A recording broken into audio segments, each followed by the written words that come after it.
अस्सलाम वालेकुम, this is Mohammad Abrar Afzal. Welcome here. तो आज का जो हमारा टॉपिक है वो भी ऑपरेटर्स पर है। इसमें हम लोग देखेंगे membership operators, identity operators and operator precedence. ठीक है, तो सबसे पहले हमने देखना है कि मेंबरशिप ऑपरेटर्स क्या होता है। मेंबरशिप ऑपरेटर में दो चीज़ें होती हैं, एक इन और नॉट इन। मतलब कि ये स्ट्रिंग्स में या फिर लिस्ट में या फिर डिक्शनरी में आप लोग चेक करते हैं क्या हमारा कोई एलिमेंट इस डिक्शनरी में है या फिर नहीं है, या फिर इस लिस्ट में है या नहीं है, या इस स्ट्रिंग में है या फिर नहीं है। सपोज उसने कोई एग्जांपल ले ली, my list is equal to 1 2 3 4। अब इसमें चेक अगर हमने करना है print two in my list, अगर टू इन माई लिस्ट है तो ट्रू ट्रू रिजल्ट रिटर्न करेगा। अगर वो इसमें ना होता तो वो फॉल्स दे देता। इस तरह अगर वो इसको चेक कर रहा है print 5 not in my list, मतलब कि 5 जो है हमारी लिस्ट में नहीं है, वो तो 4 तक है, तो सही कह रहा है वो कि 5 हमारी लिस्ट में नहीं है, इसलिए वो इसको ट्रू रिजल्ट दे रहा है। अगर हम इसको देखें कि हम एल आई नेम से कोई लिस्ट बनाते हैं, लिस्ट में हम लोग रख लेते हैं 1 2 3, 3 एलिमेंट रख लेते हैं। अब अगर हम चेक करें print two in L I, तो फिर ये हमें क्या रिजल्ट देगा? ट्रू तो है, तो ये ट्रू रिजल्ट देगा। ठीक है, इसने दे दिया। अगर हम कहते हैं इधर रखें हम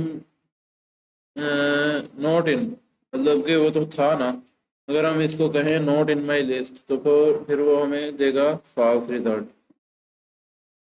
ठीक है, क्योंकि वो हमारी लिस्ट में था, मौजूद था। तो इसके अलावा हमारे पास आ जाता है इधर आइडेंटिटी ऑपरेटर। आइडेंटिटी ऑपरेटर क्या काम करता है? इसमें होते हैं इज एंड इज नॉट। ये चेक करता है कि क्या, मतलब कि दो डिफरेंट वेरिएबल्स सेम ऑब्जेक्ट को रेफर कर रहे हैं या फिर नहीं कर रहे। मतलब कि इसके कहने का मतलब है, जैसे हम कोई भी वेरिएबल बनाते हैं, सपोज हमने कोई वेरिएबल बनाया ए नेम का, ए इज इक्वल टू साइन किया 1।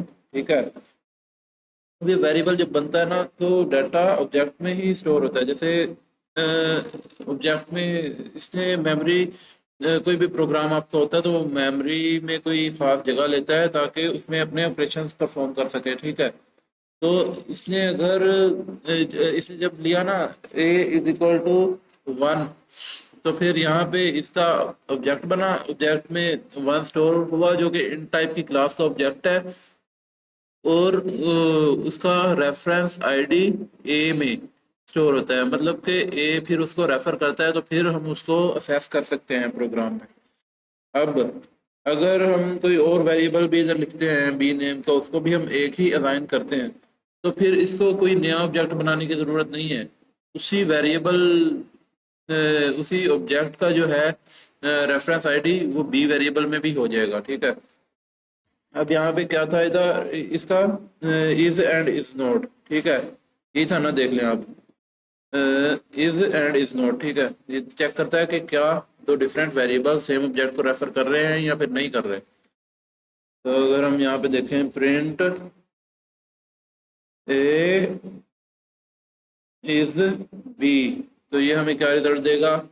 ट्रू, क्योंकि दोनों सेम ही ऑब्जेक्ट को रेफर कर रहे हैं। अगर हम यहाँ पे कहते इज नॉट बी तो ये हमें फॉल्स देता, क्योंकि वो एक ही ऑब्जेक्ट को रेफर कर रहे थे, और हम यहाँ पे कह रहे हैं इज नॉट बी। तो ये देख सकते हैं आप, इसने फॉल्स रिजल्ट दिया है। अगर हम यहाँ पे वैल्यू चेंज करते हैं 5, अब यहाँ पे 5 एक नया ऑब्जेक्ट बनेगा मेमोरी की किसी स्पेस में, और वो भी इन टाइप की क्लास का होगा, या फिर फ्लोट में दे दें तो 5। अब यहाँ पे कोई नया ऑब्जेक्ट बना जो कि फ्लोट टाइप की क्लास का है, और बी वेरिएबल में उसका इस 5 ऑब्जेक्ट का रेफरेंस आईडी स्टोर होगा। जब भी हम प्रोग्राम में कॉल करेंगे तो वो इसको रेफर करेगा। अगर इंट का भी लेते हैं फिर भी इसने नया एक वेरिएबल ही नया ऑब्जेक्ट ही बनाना था। ये अब दोनों ये जो वेरिएबल हैं एक ही ऑब्जेक्ट को रेफर नहीं कर रहे, ये डिफरेंट वेरिएबल को रेफर कर रहे हैं। अगर हम इसको कहते हैं अब ए इज नॉट बी, तो ये ट्रू ट्रू हमें रिजल्ट देगा क्योंकि ये डिफरेंट को रेफर कर रहे हैं। अगर हम इधर से नोट हटा दें इज बी लिखें तो फिर यह हमें फाल्स देगा, क्योंकि ये तो कर रहे थे डिफरेंट को रेफर और हमने कहा इसको ए इज बी, जो कि गलत था। इसके आगे आ जाता है हमारा ऑपरेटर प्रेसिडेंस। उसके अलावा ए इज इक्वल टू सी, ये भी आप देख सकते हैं कि अगर सेम वैल्यू दोनों की है तो वो प्रूव देता है।